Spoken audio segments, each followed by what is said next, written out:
Self vs. Self, featuring In Flames, by Pendulum from Immersion, 2010. Welcome back to Build Theory. I'm Aurian Archive, and I can't sleep. So, we'll get started on something that kind of, bugged the living daylights out of me. And I've been trying to come up with a good reason to explain why. And the simplistic idea is one of when it comes to City of Heroes and almost any MMO or any kind of game, that there is a goal, there is an objective, there is something to do, you often wind up with a couple of different ways to experience the game. If you're playing something like, say, Destiny, or Borderlands, where you're in a cooperative environment where you have other players that are doing something with you and you're all working toward an identical goal, and some other player has already run the map before. They already know generally where the enemies are going to be. They already know generally where the objectives are going to be. They know where the clickies are. They know where the glowies are. They know where the different things that you do are or could be, and they get to them and they do them. They don't stop and fight every single enemy along the way. They don't wipe out every mob that's on the way. They just get done. They get done what need to get done. And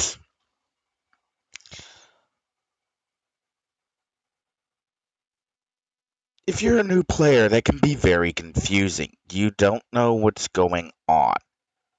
You are completely lost. And for a game like City of Heroes that has been around since literally the early 2000s, since 2003, 2004, there is a vast load of content that a large number of players probably already have memorized. Not just memorized, they've probably done specific missions possibly thousands of times, not just for hundreds of their own characters, but for hundreds of characters of their friends, hundreds of characters of their coalition members, hundreds of characters of people on the server. Somebody says, hey, I'm going to go do this badge mission. And you go, okay, I'll help. And you can run missions over and over and over. And the crux of would climb my nerves is somebody who commented that 90% of the game is beating things up. Why do you want to skip beating things up? I mean, that's the majority of the game. And I kind of just sat back in my chair, face palmed, and went, it's. And this is something that is probably best explained by actually going outside the game for a second and looking at various task forces. So we're going to take a moment and look at Paragon Wiki, and we're going to bring up the original Positron task force. And Positron task force was remade. And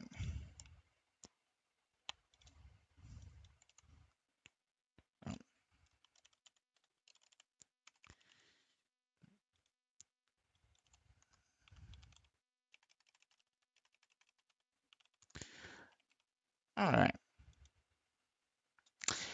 Here's the original Positron task force. Now, you can kind of scroll down the various missions here, and you might note that there's a lot of missions. It also awards a lot of merits. And we get down here all the way down to protect a substation, and coming back here, we'll just go to Charleston task forces in general. And you can see that there's a number of task forces in the game. There's a number of trials in the game. And coming back to, this may be the page I'm actually looking for. This gives us a list of the current task forces that are available on the hero side. And it also gives us our minimum size, our level range for each to be completed, how many merit they award, and how many missions that there are. And it's very quickly to note that the original Positron task force had 17 missions. The original Sister Psyche task force had 14 missions. The Shadow Shard task forces, Dr. Quarterfield weighs in at 24 missions. Legend of Ruladak weighs in at 15 missions. Saga of Fathom, it weighs in at 32 missions. Saga of Lanaru, it weighs in at 12 missions. And as you go down there and you kind of look at this and you notice that there's something that changes over time, because these are all older task forces. But when you look at newer task forces, the Rule of Three by Positron and a Damn Hero by Positron, which replaced the original Rule of Three, only had 14 missions, and they're split across two different task forces. Penelope Yin is only 4 missions long, and it replaced Clamor and Destruction by Sister Psyche, which was 14 missions long. Sky of Falling, Admiral Sutter task force, was a late game task force, and it only has 3 missions. And it kind of goes down. Another good example is the Times Era, which is the co-op task force in Imperius. It only has 4 missions. And Lady Grey Task Force only has 5 missions. Miss Liberty Task Force only has 5 missions. And you might notice that these later additions to the game suddenly vastly cut down on the amount of missions that players have to go through in order to complete any single task force. And there's a reason for that. Keep in mind, when City of Heroes launched, it was aimed at EverQuest and Ultima Online. It was aimed at the kind of game where it took a long time to do anything, where the idea of a quest chain in EverQuest could very literally be several days long. You didn't do a single dungeon in an afternoon. If you were doing some sort of major event, you went at it with a full team, and you all had to have the exact right build, the exact right character, the exact right matchup to be very successful in any of the challenges in those games. And for a large part, this is a carryover from Meridian 59, the first MMORPG as we understand MMORPGs, or thought we understood MMORPGs, which really set the standard for everything else. And it's also bad game design. It's bad game design because it kind of ignores what's going on with the player themselves. And we'll bring up an Impress file here. And the thing is, you hear a lot about it now in game design. Respect the player's time. Give the players an option to pause the game, to pause their process, to pause what they're doing, to step back and understand that real life events happen. Not everyone can afford to set aside 2 hours to do a specific event. Even less people can afford to set aside 10 hours to do a specific event. And because of City of Heroes is really one of the first, if one of the few games to ever really contemplate the impact of the player's time. In fact, we've actually got a formula which define rewards, which is based on medium time, attack modifier, times run modifier, a time modifier, and some other artificial modifiers, making an added bonus or penalty that is used to determine the rewards that any specific task force offers. So we come back to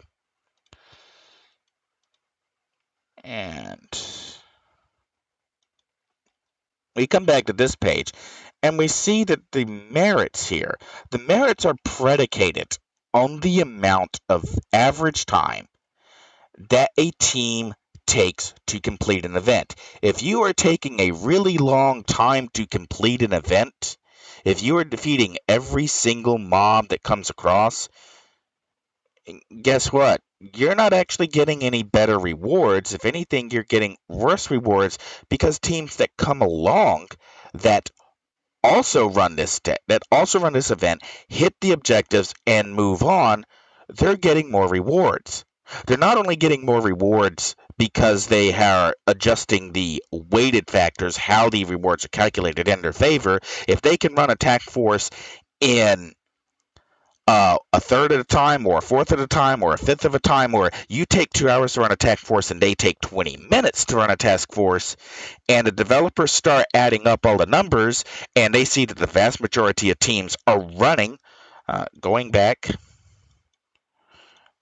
looking at the reward merit page, if you're taking 2 hours to run an event that only takes 20 minutes to run, your extra time in that event actually it decreases your rewards. The best way to get rewards in City of Heroes is run event after event after event. And if we come back, look at the page again, the more task forces you can run in a day, the more reward merits you can get. The more bosses you will fight, the more arc villains you will fight, the more chances you will get to get drops like Incarnate Salvage by finishing an event. Finishing an event. Not defeating every enemy, finishing an event. And another thing, you might not realize it, but invention salvage is key towards you get better drops and more reliable drops off of boss enemies and arc villains. So the more bosses you intentionally fight, and the more bosses you run through, the more chances you will have for invention salvage drops of a greater quality. Now, okay, and some people say, well, if you defeat every single boss in a mission map, no, because there's another modifier to that, and that is the mission reward completion. And this may not actually have a dedicated page. Okay, merit. It's not in the merit rewards. Reward timers, reward tokens. Okay.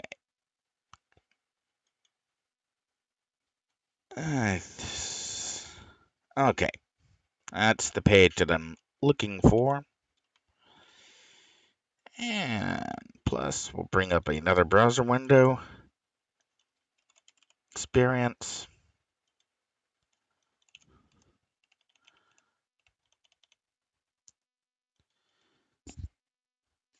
Okay, and we want to go all the way down, experience distribution, and with experience distribution and team reward. The experience that a character gets on the team is affected by the team size and is relative to the enemies. The reward gets split more even ways. And here's mission complete experience. The full amount is awarded to each team member individually. Here's the thing. You get greater rewards for finishing a mission. The more missions you finish, the more rewards you get. If you take 2 hours to do a task force that takes 20 minutes, not only has someone else run it at 20 minutes, if they can run a task force in 20 minutes and they can run it 6 times in the time that it took you to run it once, they got more rewards, period. They didn't just get reward for completing the task force. They got reward for defeating the bosses that they needed to defeat, and because they were moving faster, taking down the bosses faster than you were, they defeated more bosses than you did. And this may be, kind of a simple calculation. And let's go ahead and bring and press back up. And we'll do new slide and the calculation.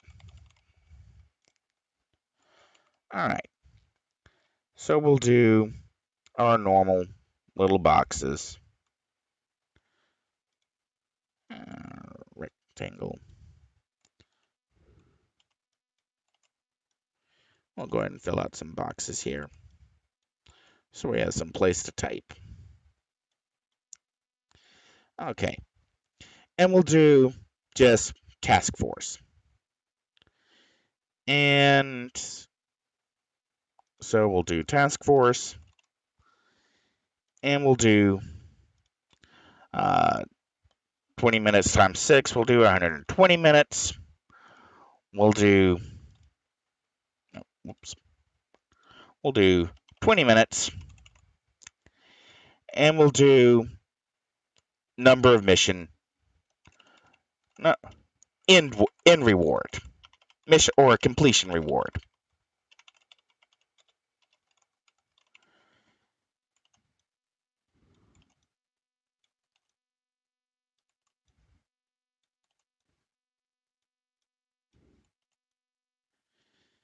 All right, and let's say for this task force, there are 12 bosses that need to be defeated, 1 AV. So completion reward, 120 minutes, you get 1. Completion reward for 20-minute run, you get 6. Okay, okay, boss drop chances. Okay, 120. You have to fight 12 bosses, 1 AV, so you get 12B, 1A. On the 20-minute run, you have to defeat 12 bosses. And so 12 times 20, that's 200. That's 240. Sorry, bad math. That's 240. 10 times 12 is 120. 120 times 2, 240. You have 240 boss drops. You have 12 arc villain chances. Okay? You can kind of already see the split here. You not only are getting more completion reward for finishing the task force, you're also forcing yourself to fight more bosses. Not necessarily bosses that are in a mission, more bosses to complete the task force run, and 12 bosses per run. So at 20 minutes, you're taking down a boss like every other, and actually like an Eli boss. You're taking them down. Not quite every 2 minutes, or a little under every 2 minutes. And what do we want for the third? So our completion rewards were definitely ahead. Our boss drop chances we are way ahead. We've got way more chances to get the kind of drops that we want. What's this whole thing about the average number of enemies defeated? Average enemies for average drops. Well, again, this is where I kind of want to focus on how many bosses are you dropping per minute, because it actually does matter. If your defeat rate is so low, if your team effectiveness is so low that it takes you 2 hours to do something that another team does in 20 minutes, then that means that your average defeat rate is also lower. You're defeating less enemies, period. Less enemies, period. Low drops. But if you're able to rock it, if you're able to plow through those bosses, plow through those arc filling, get it done and get moving, you have more enemies, period. High drops. That's the difference. This is why players, and I just realized that because of the way I've got this sized, and the window. Let's resize that so everything's in frame. Okay. Uh,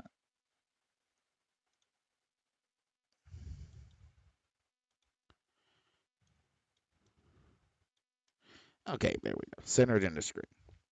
This is a simple calculation for why players speed run task forces. Yes, you are doing the same actions over and over, but when you speed run a task force,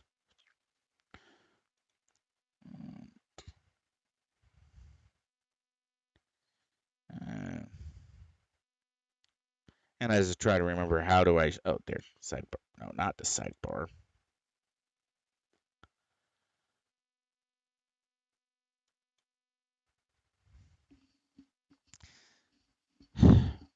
Okay, I just want to view the other slides.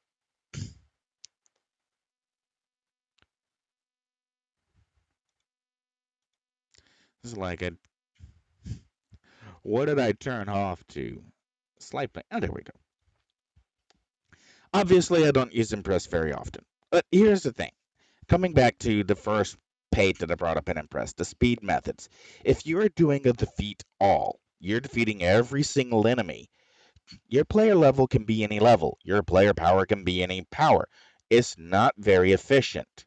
If you do objectives only, if you only get through, if you do only what you absolutely need to do, your player level becomes very deterministic. You have to be, and we'll come back to this page, you have to be at the max level for attack force. If you're running Positron to run it as fast as possible, you will need to be at level 15 for the first one and level 16 for the second one. To run Synapse as fast as possible, you will have to be at 20. To run Penelope in as fast as possible, you'll need to be at 25, 40, 28, 30, 30, and so on down the line. You will need to have enhancements slotted. You will need to be combat effective. Now, this isn't saying you have a high DPS, because if you're playing a controller, you're not going to have a high DPS in most cases, but you will be able to bring debuffs to the table. You will be able to bring controls to the table, and the easier you can make it for your team to get things done. If you can lock out, let's say you're running with a bunch of blasters, if you can lock out, uh, and we'll go pick on uh, the character that I actually had up when I started this. She is a controller, and she is built to speedrun. And yes, I know I don't have anything in Gale. That's middle of a refit for her.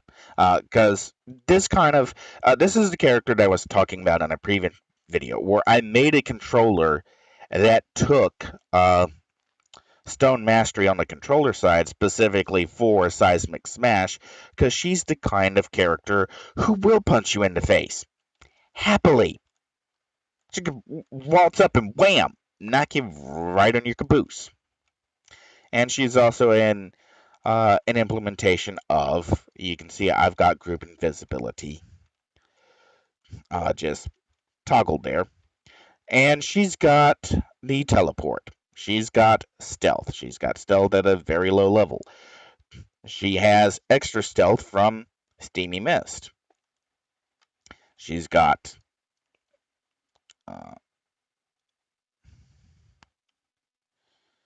O2 boost to set in the Alt 1 slot. So very quickly target and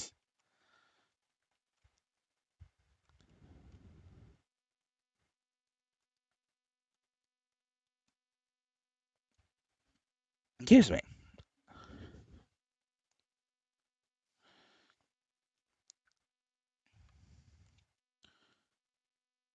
And as we come out here, and we'll look up here, you see I've got my stealth radius always being monitored. And we check our defenses.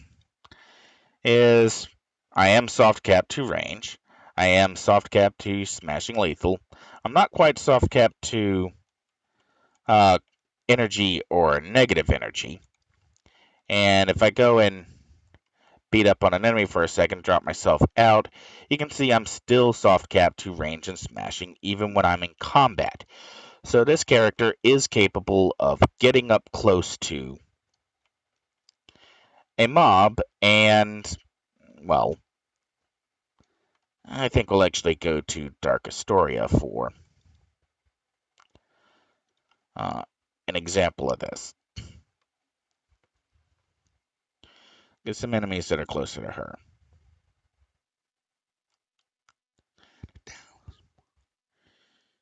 Let's go find something that's... Yeah, I know, I'm walking past level, or running past level 50s, and they're gray. We'll crank up Hasten, get ourselves set up and going. There's some blues. There's some greens. There's some greens. And I do kind of just want to say, this character was created originally for the for the original Hamadon raids, which is why she's an Illusion Storm, so that she could be dropping O2 boost inside the bubble. And okay, here we go. And so we'll start off.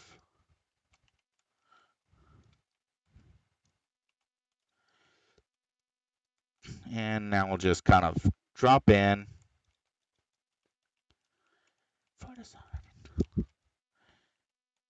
And we'll pop down some stun.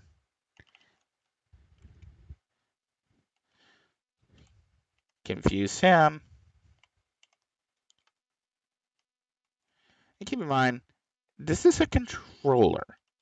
She is not really... And I am plowing through endurance like a freight train, so we're going to have to come off of super speed.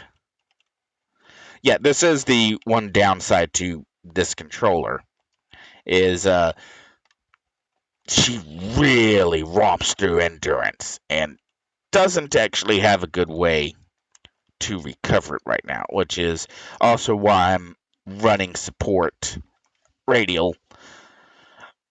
And I really probably should pick up Ageless for her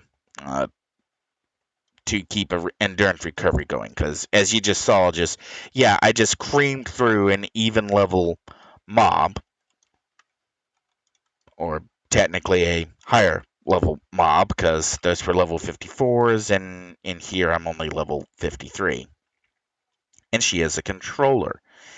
And that's the thing about being combat effective. It's knowing she's not a damage-focused character. She doesn't have that many damage-focused powers, but is bringing forth the debuffs that she can bring forward and the limited controls that she can bring forward. That I can start out almost any fight, drop Phantom Army. And now the enemies are focused on Phantom Army. Then I can drop in a debuff. And now the enemies are taking more damage. And then I can drop in a pet, which now the enemies are taking more damage. And now I can start to go to town on the few attacks that I actually got. If I've got someone who's maybe a bit of a problem, I can drop Deceive on them.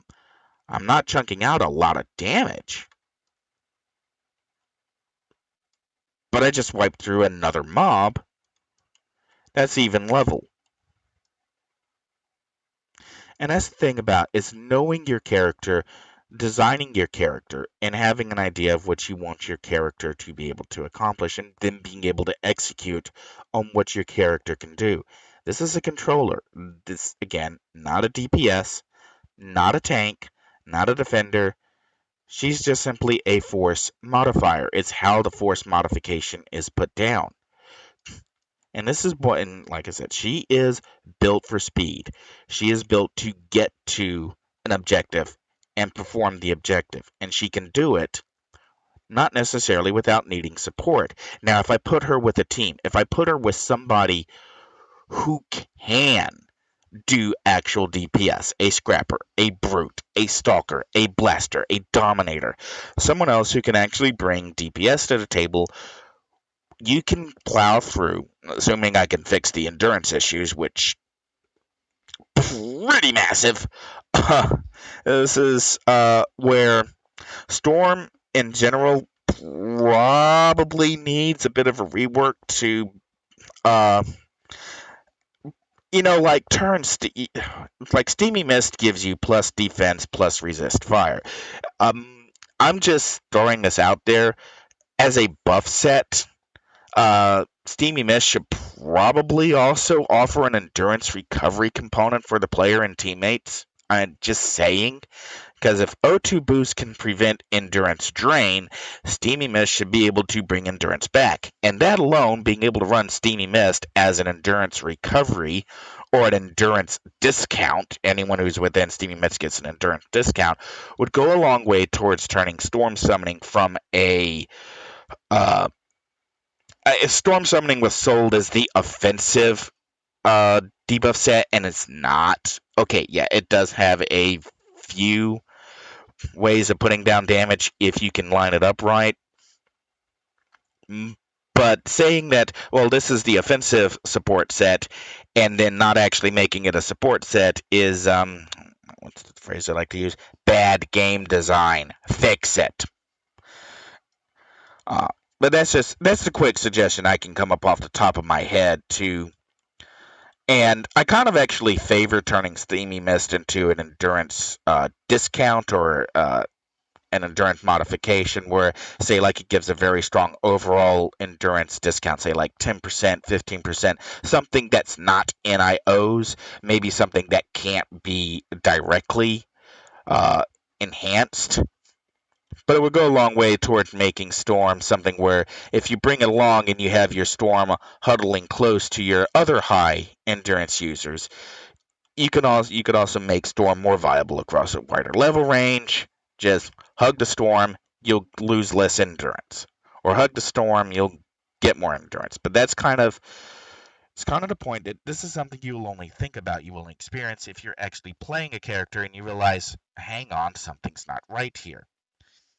And that kind of brings us back around to the first slide here, your speed methods. How exactly are you going to get fast? How exactly are you going to defeat more enemies total? How are you going to get things done? And there are some power sets that you will not take for an objective focused play experience simply because they don't offer good returns on the amount of work you put into them. Archery is a pretty good example of this. Archery as an attack set is very lackluster. You don't really get a lot out of it in terms of slotting, in terms of damage. Almost every other attack set does something better. So you probably not going to take Staff Melee because it's such an underperformer. You're probably not going to take Sonic Resonance, even though it can be such a game changer in specific circumstances, because it's so difficult to make a good character using a set that where a number of the powers simply don't have an enhancement set available because somebody said you can't enhance minus resist damage, and then proceed to load up a set with absolutely, I think Sonic Resonance has like 3 or 4 powers that take no enhancement sets whatsoever, and they're important sets to the power, so you can't not slot them out with at least endurance recovery or something. But it's badly designed and is kind of, yeah. Sonic Resonance really deserves its own stream, but trying to keep this on running things fast, why it matters. And this really comes down to that formula in how your rewards are determined. If you're defeating everything along the way because it's a game where you defeat everything along the way, you're actually hurting yourself. You're actually hurting your teammates because you're not getting the maximum amount of rewards that you can get. It's knowing what you don't have to defeat. What can you skip? What can you get past? What can you get to next? The more missions you do, the more rewards you get, the more enemies you actually encounter, because if you can go through a mission faster, you can defeat enemies faster. So if you're just saying, well, we're going to have to defeat everything from here to the boss, Well, the team that's not doing that has not only completed a mission, they're on another mission. They've already way ahead of you in rewards. They're already way ahead of you they're already outclassing you on damage. They're outclassing you on every aspect. You need to up your game. And the reason why this hurts so much, there actually are some players that I don't like playing with because everything has to be a defeat all, and they keep saying, "Well, you get more rewards that way." No, no, you don't. The math doesn't work that way. Your chances, your drops, your rewards, your how do you build your character don't work like that. And I have to come back to how the actual developers realized this when they started doing the data mining. And they were finding that a lot of players weren't running these long task forces. A lot of players weren't running the task forces where you have to hunt a lot. The Shadow Shard task forces, a number of in Ruladag, Fathom, Lanaro, Dr. Coreyfield, a number of missions are just hunts. You have to go kill 50 of this, defeat 50 of that, arrest 100 of this.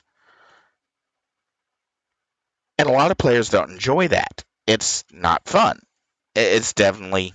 And I'll go to the Shadow Shard and try and give you the scale of the problem. Now, I'm pretty sure I can get to the Shadow Shard from here. Firebase, Firebase, Firebase, Zulu. Yep, that's what I'm looking for.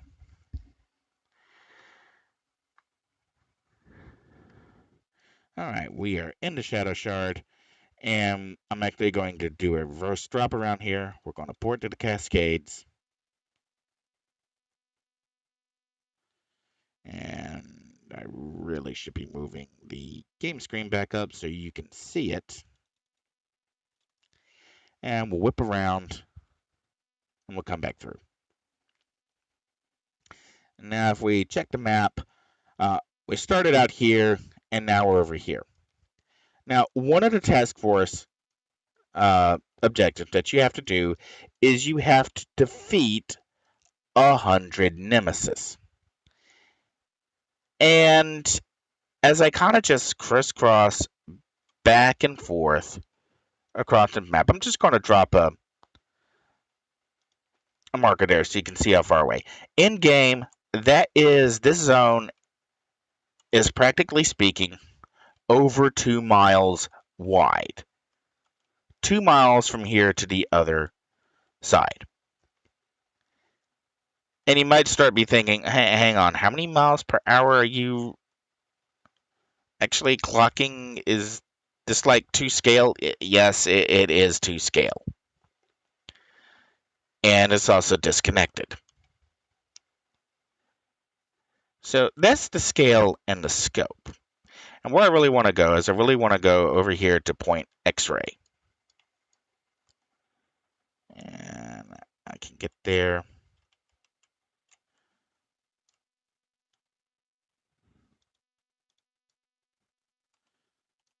Okay, now we're heading over to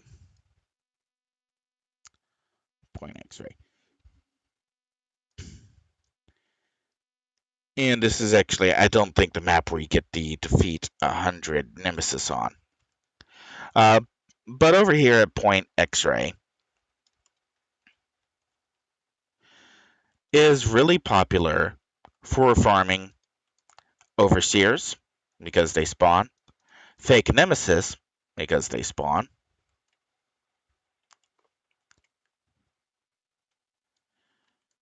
a few more nemesis down here, a few more Reluru here, a few more nemesis there, nemesis Reluru, nemesis Reluru, nemesis Reluru. Great. So you can get 3 different boss types just by doing a giant circle on this particular map. Or this particular island. And if you defeat an enemy back there, by the time you come over here and defeat an enemy here and circle around, defeat enemies, drop down, defeat enemies, defeat enemies, defeat enemies. If you make a big circuit of circle of point X-ray, you can get your overseers, your fake nemesis, and your Craig Paragon protectors.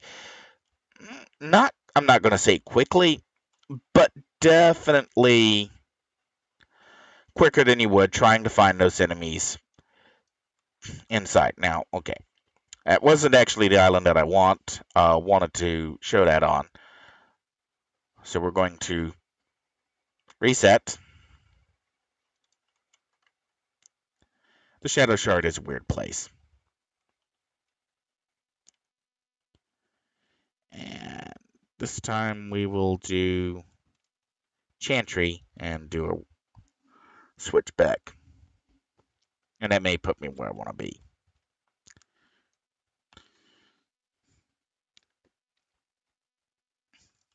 Alright, yeah. This, I think, is the map I want to be on. Alright. Get a mission to defeat 100 Nemesis. Ah, there's some Nemesis now. And they're all spread out. Spread out. These are Shadow Shard reflections. It's a Nemesis, but it's not one of these guys. So if you're running this task force where you have to defeat 100 Nemesis, and you have real Nemesis, and you have fake Nemesis, Shadow Shard reflections that are just hanging around, it can take a very long time. Some of these spawns are definitely random, so where some of these groups are, could have been a Nemesis there. We see in the reflection, Circle of Thorns, Ricty, Cray, all together. But since they're Shadow Shard reflection, they don't actually count for the factions they appear to be part of. And this can be a very daunting. It's like, I know where to go because I ran Shadow Shard attack forces all the time. I know where to go to find these enemies, but if you don't know where to go and you're having to street hunt, it's not just not fun, it's demoralizing. Because you're kind of lost, you don't have any UI hints, no user interface hints. I'm actually running an overlay called Vidiot Maps that tells me what enemies are on each island. This is not something that's part of the natural game. And if you have that kind of tool, yeah, you can be a little bit better prepared. But that's kind of the point, is when you're running task forces and you have suddenly this bizarre, you must do this random task. It's not fun. In fact, you're now actually, I can relate an experience that was, and I can even tell you exactly where I was when it happened. It was in Perez Park.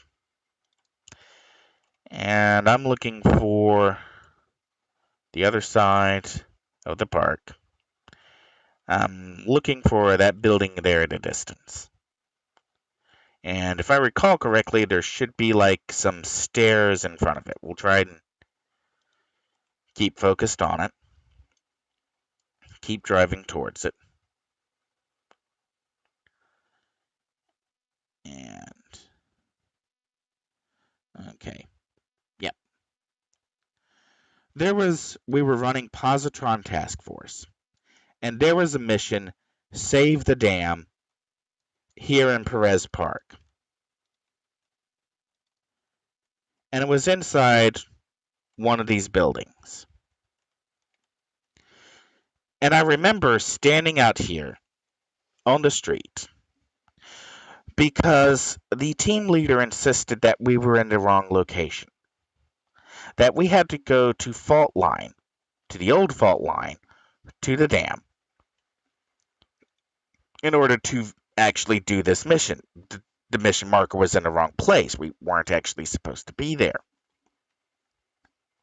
And since I can actually show you old fault line, that's where we'll go. Echo fault line.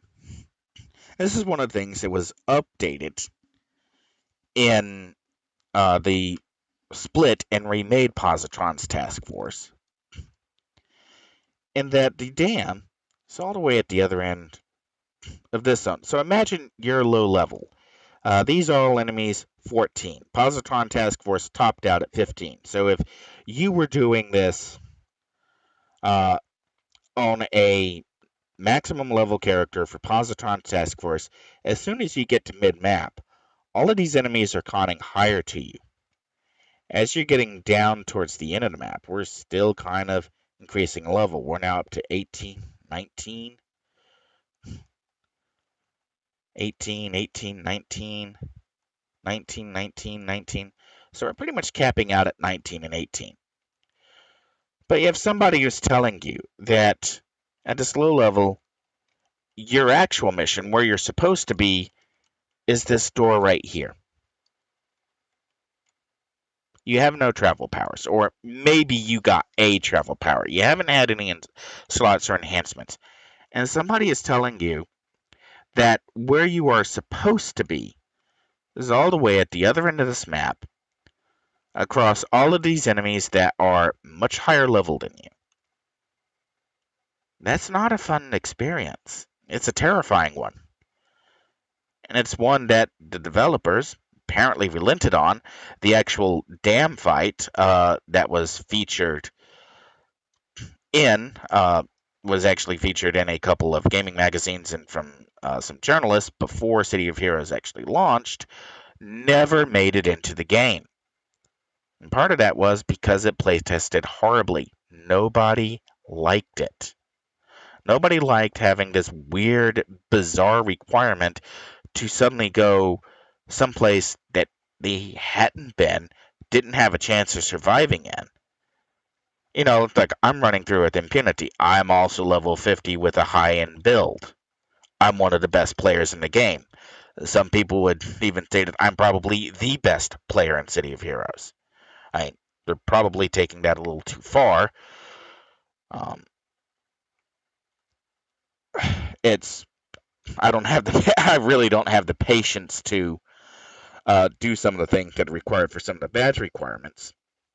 And there are some aspects of the game that I just don't partake in. Cough, PvP, cough. But that's a whole other video for a stream. But the point going down here is the developers implemented the game where every single task force was a you must defeat all minions on this map to continue. You must hunt everyone in the building. This is a defeat all. You must take on every single enemy. And by and large, players didn't like that. Players who were very quick at the game, who had the time to invest in farming, who had the time to invest with a supergroup, who had time to invest with a coalition, players who had time to maximize their involvement with the game, could run these events so much quicker and were getting so much more out of it than players just struggling. And this is why when new players are getting into City of Heroes, I tell them the best thing that they can do is to make a support character. Make a defender, make a controller, make a corruptor. If you got a really bad network connection, make a mastermind. You'll be weaker, but since your pets are doing all the work, no one's really going to care if you're, kind of laggy. I'm just saying, if you're like you say you're on a Comcast, Mastermind's probably a very good choice for you. Yes, it is an intentional insult. Thank you very much. All right, so kind of the point here is the developers, again, they did these calculations. They did this data mining. And defeat alls were effectively scrapped, really starting after time zero.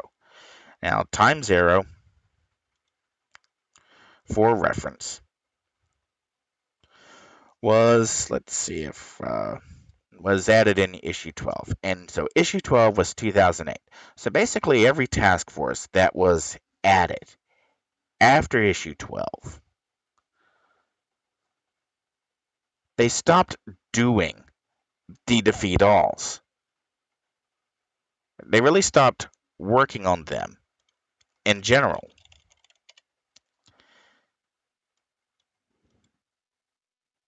task force by level. All right, and so we come back to this page where after Time Zero, you had the Sutter task force, which greatly simplified. You had the return of Reichman, Dr. Khan. You had Barracuda, which is a strike force. And these really got rid of the long, bizarre hunt missions. These you must defeat every single enemy, or if you do have to defeat every single enemy, it's a very small map, so that it makes sense. That you're raiding a warehouse. There, you're going to defeat everyone that's in the warehouse. Leave no witnesses, or you have an objective for why everyone needs to be defeated. And by focusing down, a lot of the newer task forces really can't be sped because if you perform them to the objectives, and part of this is an advancement in tech, you do have the ability to add more objectives to a game. And the Sutter task force is actually a perfect example of a. I'm kind of looking for it in a list because I was just looking at it. Sutter, Sutter, Sutter. Minimum. Okay, level range. I want. It's going to be up here. There we go. Sky is Falling by Admiral Sutter. Admiral Sutter only has 3 missions. Now, some of these missions have some really exotic requirements. You can see from some of the text and the mission objectives. You have defend the USS Mason's interior, 4 bombs to disable inside the USS Stout, 8 enemy fuel lines, 8 controls to deactivate. So you really got kind of you have more variety within a mission. You can set more things to do. And so instead of just defeating all the enemies, you've got to get this control panel. Well, to deactivate this control panel, you're going to have to fight the mob that are around the control panel because they're defending the control panel. So you need to drop a DPS or 2 on top of the control panel in order to deactivate it. You've got bombs that you need to disarm. Well, they've got porters guarding them, so you're going to need to chase down the porters. And by tying different objectives to, you're no longer just defeating enemies for the sake of defeating enemies, you are aggressively giving players a reason to actually run the content. It's not just static. Each specific mob, each specific encounter has a different purpose, and that's a better way to drive an engaging story. You're not just doing something for the sake of having done something. If that made sense, I'm not I'm not entirely sure that it does.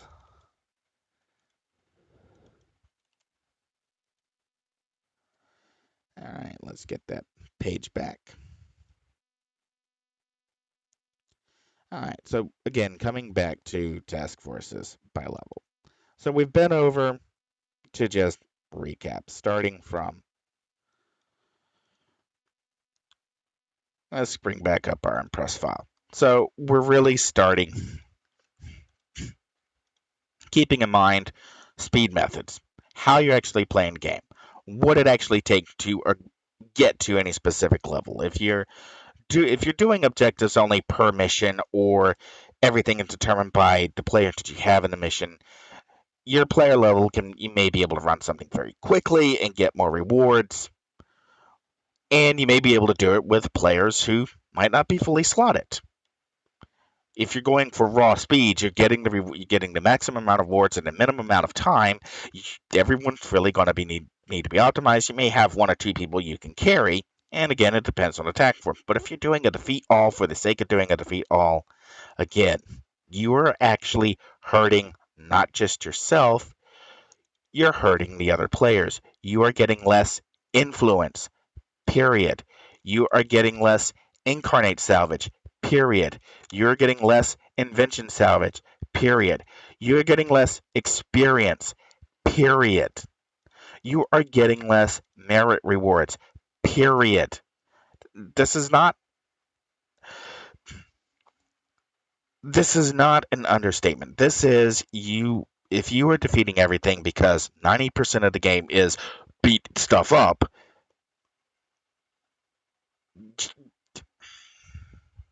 it flies all over me because this is sorry. I'm really the just casualized statement of 90% of the game is beating stuff up. Well, what's the other 10%? Is optimizing your character to make the most of your time. Time is important. And we're coming up on I've been talking about this for 55 minutes. I've been dropping anvils on this for 55 minutes because this is something that really gets on my nerves. Time is valuable.